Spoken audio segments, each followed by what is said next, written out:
이 노래를 부르자 동물들은 열광했다. 메이저 영감이 노래를 끝내기도 전에 그들은 따라 부르기 시작했다. 가장 머리 나쁜 동물들도 벌써 그 곡조와 가사 몇 마디를 외웠고, 돼지나 개처럼 영리한 동물들은 불과 몇 분 사이에 노래를 모두 외워버렸다. 이윽고 몇 번 연습하고 나서 농장 동물들은 소리 맞춰 영국의 동물들을 함께 부르기 시작했다. 암소들은 음매음매하고 개는 멍멍하며 양은 매거리고 말은 히힝하고 오리는 꽥꽥거리며 노래하기 시작했다. 그들은 이 노래가 너무나 마음에 들어 5번이나 연달아 불렀고 방해만 되지 않는다면 밤새워 노래를 불러댈 기세였다. 그런데 공교롭게도 이 소란통에 존슨 씨가 잠을 깨어 마당에 여우가 들어온 줄로 착각하고 벌떡 일어났다. 그러고는 늘 침실 귀퉁이에 세워두었던 총을 집어들더니 어둠 속을 향해 6호탄을 쏘았다. 총알이 창고 벽에 박히자 회합은 순식간에 해산되었다. 모두들 뿔뿔이 제 집으로 도망쳤던 것이다. 작은 새들은 회로 날아오르고 동물들은 집 속으로 기어들어가 농장은 금세 잠속에 빠져들었다. 제2장. 그 일이 있은 지 사흘이 지난 날 밤에 메이저 영감은 잠자리에서 조용히 숨을 거두었다. 그는 과수원 기슭에 묻혔다. 이것은 3월 초의 일이었다. 그 후 석 달 동안 여러 비밀 활동이 이루어졌다. 메이저 영감의 연설은 이 농장에서 제법 영리하다고 알려진 동물들에게 전혀 새로운 삶을 일깨워 주었다. 메이저 영감이 예언했던 반란이 언제 일어날지는 아무도 몰랐고 자기들이 사는 동안에 틀림없이 반란이 일어난다고 믿을 만한 근거도 없었는데 언젠가 일어날 반란을 준비하는 것이 자기들에게 주어진 의무라는 사실만은 분명히 알고 있었다. 동물들을 교육하거나 조직하는 일은 자연히 돼지에게 맡겨졌다. 동물 가운데 가장 영리한 것은 돼지라고 모두들 인정하고 있었기 때문이다. 그 돼지 중에서도 가장 뛰어난 것이 존슨 씨가 내다 팔려고 기르는 스노우볼과 나폴레온이라는 2마리의 젊은 수태지였다.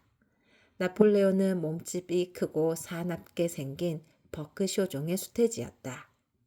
이 농장에서는 한 마리뿐인 버크쇼종으로 말은 잘하는 편이 아니었으나 자기 의지는 관철하고야 만다는 평판이 있었다.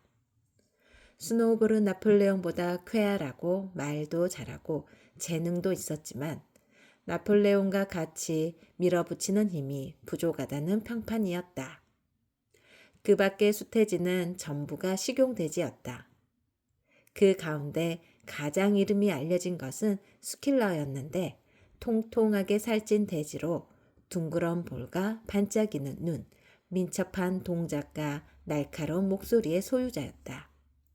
천재적인 웅변가로서 어려운 문제를 토의할 때는 을의 좌우를 뛰어다니며 꼬리를 바쁘게 흔들어대는 버릇이 있었는데 오히려 그것이 꽤 설득력이 있었다. 동물들 중에는 스킬러 녀석은 검은 것은 하얗고 설득시킬 녀석이라고 험담을 하는 축도 있었다. 이 3마리의 돼지가 메이저의 가르침을 이어받아 하나의 완전한 사상체계를 정립해 거기에 동물주의라는 이름을 붙였다. 일주일에도 여러 날 밤을 그들은 존슨 씨가 잠든 뒤 창고에 모여 비밀 화합을 열고 동물주의의 근본 이념을 다른 동물들에게 설명해 주었다. 처음에 동물들은 전혀 흥미가 없다는 듯이 그저 어리석은 질문만 했을 뿐이었다. 어떤 동물은 주인이라고 부르는 존슨 씨에게 충실한 것이 의무라고 말하기도 했으며 존슨 씨가 우리를 길러주고 있잖아. 만일 그가 없어진다면 우리는 굶어 죽게 돼.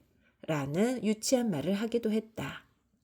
그런가 하면 우리는 왜 죽은 뒤에 일어날까지 걱정해야 하지? 라고 말하기도 하고 어차피 언젠가 일어날 반란이라면 그것을 위해 우리가 노력을 하든 안 하든 마찬가지 아닌가? 라고 묻기도 했다. 그래서 돼지들은 무던히도 애쓰며 그런 생각은 동물주의 정신에 위배된다는 것을 납득시켰다. 가장 어리석은 질문을 한 것은 흰 암말 몰리였다. 몰리가 스노우볼에게 던진 첫 질문은 반란이 일어난 뒤에도 설탕이 있을까요? 라는 것이었다. 없어. 스노우볼이 딱 잘라 말했다.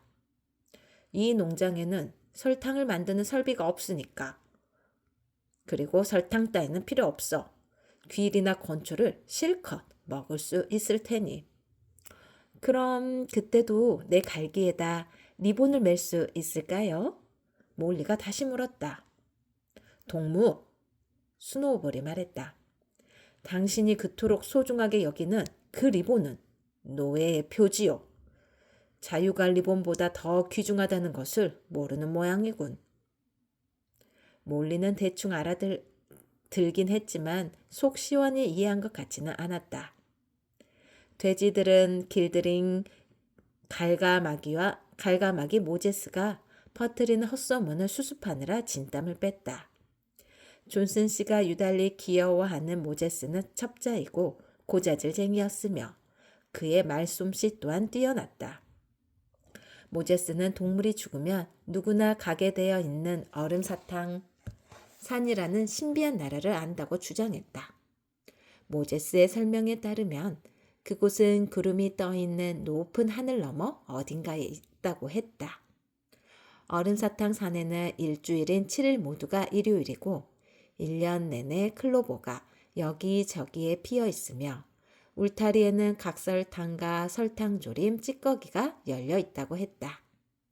모제스는 고자질만 하고 일은 조금도 하지 않아 동물들이 미워했지만 그들 가운데는 얼음사탕 산이 정말 있다고 믿는 축도 있었기 때문에 돼지들은 그런 곳은 절대로 있을 리가 없다고 침이 마르도록 설득해야 했다. 돼지들의 가장 충실한 제자는 두 마리의 집마차인 복서와 클로버였다. 이 둘은 무슨 일이나 스스로 생각하는 것은 질색이었는데 일단 돼지들을 선생으로 인정한 뒤로는 배운 것을 하나에서 10가지 모두 소화해서 그것을 간단한 토론으로 다른 동물들에게 전했다. 창고의 비밀 회합에는 반드시 얼굴을 내밀었으며 회합이 끝날 때 항상 부르는 영국의 동물들을 선창했다. 그런데 실제로 일어난 뒤에야 안 일이지만 반란은 의외로 빨리 그리고 간단히 이루어졌다. 이제까지 오랫동안 존슨 씨는 지독하긴 했지만 수완 있는 농장주였다. 그러나 요즘은 불운을 맞고 있었다. 소송 사건으로 돈을 탕진한 뒤로는 완전히 의욕을 잃고 몸을 망칠 정도로 과음을 일삼았다. 며칠이고 아침부터 밤까지 줄곧 주방의 윈저 의자에 앉아 신문을 읽거나 술을 마시거나 했으며 때로는 모제스에게 빵 부스러기를 먹여주며 빈둥거리고 있었다. 일꾼들은 일은 안 하고 게으름을 피워 들에는 잡초가 무성했고 건물 지붕은 낡았으며 울타리는 버려둔 채 돌보지 않고 동물들은 제대로 먹지 못해 영양불량이 되었다. 6월이 되자 목초가 자라 거의 걷어들일 때였다. 성유한 제일 전날 밤은 토요일이었는데 존슨 씨는 윌링던에 있는 레드 라이온이라는 술집에서 술을 너무 많이 마신 나머지 곤드레가 되어 일요일 점심때까지 돌아오지 못했다. 일꾼들은 아침 일찍 암소의 젖을 짜고 나서는 동물들에게 먹이도 주지 않은 채 토끼 사냥을 하러 가버렸다. 존슨 씨는 돌아오긴 했으나 돌아오자마자 응접실 소파에서 3개의 소식지로 얼굴을 가리고 잠들어 버렸기 때문에 동물들은 저녁 때가 될 때까지 아무것도 먹지 못했다. 마침내 동물들은 더 이상 참을 수가 없었다. 암소 한 마리가 뿔로 사료 창고 문을 부수자 동물들은 저마다 사료 창고 상자를 뜯고 제멋대로 사료를 먹기 시작했다. 존슨 씨가 잠을 깬 것은 바로 그때였다. 다음 순간 존슨 씨와 일꾼 넷은 채찍을 들고 사료 창고로 달려가 마구 휘둘러댔다. 이렇게 되자 굶주린 동물들은 더 이상 참을 수가 없었다. 미리 그런 합의를 본 것은 아니었지만 그들은 일제히 박해자들에게 덤벼들었다. 존슨 씨와 일꾼들은 벼랑간 뿔에 받치고 걷어차이는 처지가 되었다. 이제 도저히 손쓸 방법이 없는 사태가 되어버렸다. 동물들의 이런 행동은 이제까지 한 번도 본 적이 없었다. 전에는 자신들 멋대로 채찍을 휘두르고 괴롭히기만 하던 동물들이 이렇게 갑자기 들고 일어나는 것을 보고 그들은 혼비백산했다. 간신히 막아내는 듯하다 그들은 대항을 포기하고 도망치기 시작했다. 1분쯤 지났을 때는 그들 5사람은 한 길로 나가는 마찻길을 따라 쏜살같이 달아나고 있었고 동물들은 신이 나서 그들을 뒤쫓았다.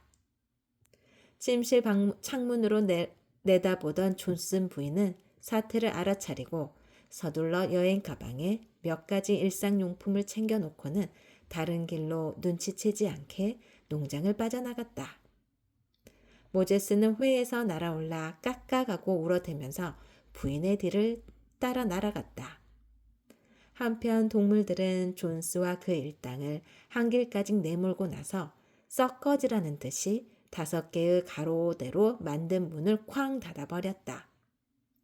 이와 같이 동물들 자신도 영문을 모른 채 반란은 순조롭게 성공했다.